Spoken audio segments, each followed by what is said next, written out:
ಸಿದ್ದರಾಮಯ್ಯ ಬೆಳಗಾವಿ ಅಧಿವೇಶನದಲ್ಲಿ ಈ ಹಿಂದೆ ದೇಶಕ್ಕೆ ಹೇರಿದ ತುರ್ತು ಪರಿಸ್ಥಿತಿಯನ್ನ ನೆನಪಿಸಿದೆ ಎಂದು ಶಿವಮೊಗ್ಗದಲ್ಲಿ ಶಾಸಕ ಎಸ್ಎನ್ ಚನ್ನಬಸಪ್ಪ ಆರೋಪಿಸಿದ್ದಾರೆ.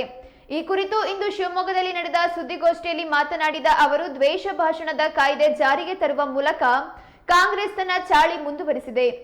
ದ್ವೇಷ ಭಾಷಣದ ಕಾಯ್ದೆಯನ್ನು ಚರ್ಚೆಗೆ ಒಳಪಡಿಸದೆ ಮಸೂದೆ ಅಂಗೀಕಾರ ಮಾಡಲಾಗಿದೆ.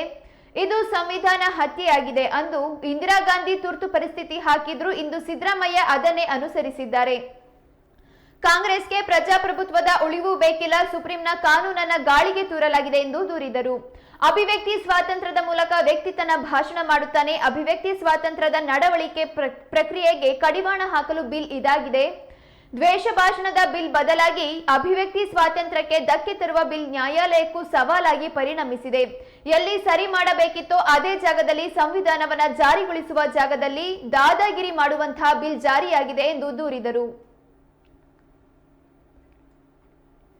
ಇನ್ನೊಂದು ಬಹಳ ಮಜಾ ಅಂದ್ರೆ ಏನೇನೆಲ್ಲ ಸಂಗತಿ ಅಂತ ಹೇಳಿದ್ರೆ, ಈ ಬಿಲ್ ಬಂದ್ಬಿಟ್ಟಿದೆ. ಈಗ 3 ವರ್ಷ ಆದ ತಕ್ಷಣ ಈ ಬಿಲ್ ಅನ್ನ ಯಾರೇ ಬಂದ್ರು ಬದಲಾವಣೆ ಮಾಡೋ ಹಾಗಿಲ್ಲ ಅಂತ ಹೇಳಿ ಒಂದು ಒಕ್ಕಣೆ ಬರೀತಾರೆ. ಯಾಕೆ? ನಾವೇ ಬರ್ತೇವೆ, ಬಂದು ಬದಲಾವಣೆಯನ್ನು ಮಾಡೇ ಮಾಡ್ತೇವೆ.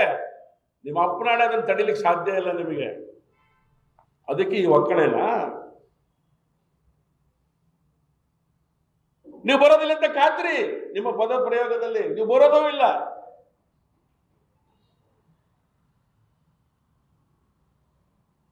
ಈ ತರದ ಬಿಲ್ಗಳು ತಂದಿದ್ದು ಇತಿಹಾಸ ಸೃಷ್ಟಿ. ಇದು ಯಾರು ಬಿಲ್ ತಂದಿಲ್ಲ ಈ ರೀತಿ. ಅದನ್ನು ಕಟ್ಟಾಕಿ ಕೂಡಿಸುವಂತ ಕೆಲಸ. ಇದ್ರ ಹುನ್ನಾರ ಏನ್ ಹಾಗಾದ್ರೆ? 3 ವರ್ಷ ನೀವು 3 ವರ್ಷ ಆಯ್ತು ಅಂತ ಹೇಳಿದ್ರೆ ಬದಲಾವಣೆ ಮಾಡೋ ಹಾಗೆ ಇಲ್ಲ. 2 ವರ್ಷ ಇದೆ ಸರ್ಕಾರಕ್ಕೆ, ಆಮೇಲೆ ಚುನಾವಣೆ ನಡೆಯುತ್ತೆ, ಅಟೊತ್ತಿ 3 ವರ್ಷ ಆಗತ್ತೆ, ಬಿಜೆಪಿ ಸರ್ಕಾರ ಬರುತ್ತೆ, ಬದಲಾವಣೆ ಮಾಡೋ ಹಾಗಿಲ್ಲ ಅಂತೇಳಿ ನಿಮ್ದು ಕುತಂತ್ರದ ನೀತಿ. 100% ಬಿಜೆಪಿ ಸರ್ಕಾರ ಬರುತ್ತೆ 28 ಚುನಾವಣೆಯಲ್ಲಿ. ಆ ಭಯದಲ್ಲಿ ನಿಮ್ಮ ಅಡಕ ಆಗೋಗ್ಬಿಟ್ಟಿದೆ.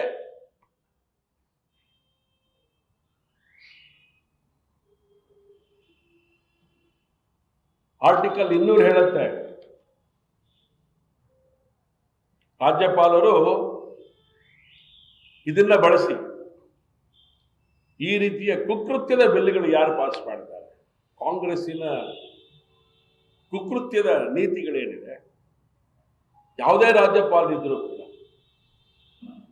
ಅದನ್ನು ಪರಿಶೀಲನೆಗೆ ಒಳಪಡಿಸಿ ರಾಷ್ಟ್ರಪತಿಗೆ ಕಳಿಸ್ಲಿಕ್ಕೆ ಅವಕಾಶ ಇದೆ. ಅದನ್ನು ತಿರಸ್ಕಾರ ಮಾಡ್ಲಿಕ್ಕೆ ಅಧಿಕಾರ ಇದೆ ರಾಜ್ಯಪಾಲರಿಗೆ. ಅದನ್ನು ಮಾಡಬೇಕು ಅಂತ ನಾನು ಇಡೀ ದೇಶದ, ಈ ರಾಜ್ಯದ ಜನತೆಯ ಪರವಾಗಿ, ಭಾರತೀಯ ಜನತಾ ಪಾರ್ಟಿ ಇವತ್ತು ವಿನಂತಿ ಮಾಡುತ್ತೆ. ಭಾರತೀಯ ಜನತಾ ಪಾರ್ಟಿ ಒತ್ತಾಯನೇ ಇದು ಸಂವಿಧಾನ ಬಾಹಿರವಾದಂತ ಬಿಲ್.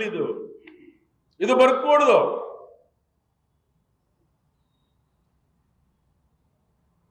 ಸಭಾಧ್ಯಕ್ಷರ ಒಂದು ವ್ಯವಸ್ಥಿತ ಷಡ್ಯಂತ್ರದ ಮೂಲಕ ಈ ಬಿಲ್ ಪಾಸ್ ಆಯಿತು. ಬಹಳ ಗಂಭೀರವಾಗಿ ಆರೋಪವನ್ನು ನಾನು ಮಾಡ್ತಾ ಇದ್ದೇನೆ. ಈ ಬಿಲ್ ಬಂದಾಗ ಚರ್ಚೆ ಪ್ರಾರಂಭ ಆಗ್ಬೇಕಾಯ್ತು, ಚರ್ಚೆ ಮಾಡಲಿಲ್ಲ. ಬೇರೆ ಬಿಲ್ಗಳಿಗೆ ಸಿಕ್ಕಾಪಟ್ಟೆ ಚರ್ಚೆಗೆ ಅವಕಾಶ ಕೊಟ್ರಿ. ನಾವು ಪ್ರಾಮಾಣಿಕವಾಗಿ ಚರ್ಚೆಯನ್ನು ಮಾಡಿದ್ವಿ, ಬಿಲ್ ಪಾಸ್ ಮಾಡಿ ಕಳಿಸಿದ್ವಿ. ಇದ್ರ ಬಗ್ಗೆ ನಾವು ಚರ್ಚೆ ಮಾಡಬೇಕಾಗಿತ್ತು. ನಾವು ಒಬ್ಬ ಯಾರೋ ಕಿರಾತಕ ಮಂತ್ರಿ ಅಲ್ಲೊಂದು ಪ್ರಶ್ನೆ ಮಾಡ್ತಾನೆ. ಈ ದ್ವೇಷದ ಬಿಲ್ ಮಂಡನೆ ಆದಾಗ ದಕ್ಷಿಣ ಕನ್ನಡದ ನಾಗರಿಕರಿಗೆ ಅಪಮಾನ ಮಾಡುವಂತ ರೀತಿಯೊಳಗಡೆ ಅವನು ಮಾತನಾಡ್ತಾನೆ. ದಕ್ಷಿಣ ಕನ್ನಡದವ್ರು ನೀವು ಇರ್ದಿರಲ್ಲ, ನೀವು ಬೆಂಕಿ ಹಚ್ಚಕ್ಕೆ ಇರೋರು ಅಂತೇಳಿ. ಅವಾಗ ಬೆಂಕಿ ಶುರು ಆಗೋದಲ್ಲಿ ಬೆಂಕಿ ಹಚ್ಚಿದ್ ಯಾರು? ಹಾಗಾದ್ರೆ ದ್ವೇಷ ಯಾವಾಗ ಶುರು ಆಯಿತು? ಚರ್ಚೆ ಪ್ರಾರಂಭ ಆಯಿತು. ದಕ್ಷಿಣ ಕನ್ನಡದ ಶಾಸಕರು ದಕ್ಷಿಣ ಕನ್ನಡಕ್ಕೆ ಅಪಮಾನ ಮಾಡ್ತಾ ಇದ್ದೀರ ನೀವು ಅಂತ ಹೇಳಿ ಬಾವಿಗಿಳಿದ್ರು. ಸಬ್ಜೆಕ್ಟ್ ಬೇರೆ. ಆ ಪದಕ್ಕೆ ಮಾತ್ರ ಅವ್ರು ಧರಣಿ ಮಾಡಿದ್ದು, ಬಿಲ್ಲಿಗೆಲ್ಲ ಅವ್ರು ಧರಣಿ ಮಾಡಿದ್ದು. ಧರಣಿ ಬಿಲ್ ಮಾಡಕ್ಕಿನ್ನೂ ಟೈಮ್ ಇತ್ತು ನಮಗೆ. ಕುತಂತ್ರ ಏನ್ ನಡೀತು, ಷಡ್ಯಂತ್ರ ಏನ್ ನಡೀತು, ಅದೇ ದಕ್ಷಿಣ ಕನ್ನಡದ ಒಬ್ಬ ಶಾಸಕರು ಇವತ್ತು ಸಭಾಧ್ಯಕ್ಷರಾಗಿದ್ದೀರಿ. ನಿಮಗೇನು ಅನಿಸ್ಲೇ ಇಲ್ಲ, ಅದು ಅಪಮಾನ ಅಂತ ಅನಿಸ್ಲೇ ಇಲ್ಲ. ಬದಲಾಗಿ ಆ ಗಲಾಟೆ ಬಾವಿಗಿಳಿದಂತ ಮಧ್ಯದೊಳಗಡೆ ಈ ಬಿಲ್ಲನ್ನ ಅಂಗೀಕಾರ ಮಾಡಿಸ್ತಿರಲ್ಲ ನೀವು ಸಂವಿಧಾನ ಪರವಾಗಿರೋರ ನೀವು ಶಾಸಕರು, ಸಭಾಧ್ಯಕ್ಷರು. ಈ ಪ್ರಶ್ನೆ ಕೇಳಿದ್ರೆ ಸಂವಿಧಾನ ವಿರೋಧಿ ನಡೆ ಅಂತ ನೀವು ಹೇಳ್ಬೋದು. ನಾವು ಸತ್ಯ ಹೇಳೋಕೆ ಹಿಂದೆ ಹರಿಯೋದೇ ಇಲ್ಲ. ಏನಪ್ಪ ಬಂದು ಒಂದು ಕೇಸ್ ಹಾಕ್ತೀರ ಅಷ್ಟೇ ತಾನೇ. ಸಂವಿಧಾನದಲ್ಲಿ ವಿಧಾನಸಭೆ ಒಳಗಡೆ ನಡೆದಿರೋದು ಯಾವುದೇ ಘಟನೆಗಳನ್ನು ಪ್ರಶ್ನೆ ಮಾಡೋ ಆಗಿಲ್ಲ ಅಂತ ಒಂದೇ ಒಂದು ಅವಕಾಶ ಇದೇನ ಕಾರಣಕ್ಕೋಸ್ಕರ ಏನೇನೆಲ್ಲ ಮಾಡ್ತೀರಿ ನೀವು, ಏನೇನ್ ಮಾಡ್ತೀರಿ ನೀವು? ಸಭಾಧ್ಯಕ್ಷರ ನಡೆ ಇವತ್ತು ಪ್ರಶ್ನಾತೀತವಾಗಿರಬೇಕಾಗಿತ್ತು. ಇವತ್ತು ಪ್ರಶ್ನೆಗೆ ಒಳಪಡಿಸಿದ್ದೇವೆ. ಎಲ್ಲ ಬೆಳೆಗಳಿಗೂ ಚರ್ಚೆ ಮಾಡಿರೋ ಅನೇಕ ಸಂಗತಿಗಳು ಇವತ್ತು ಪ್ರಕಟ ಹೊರಗಡೆ ಬಂದಿದೆ. ನಾವು ಮಾತಾಡಿದಂತ ಮಾತುಗಳು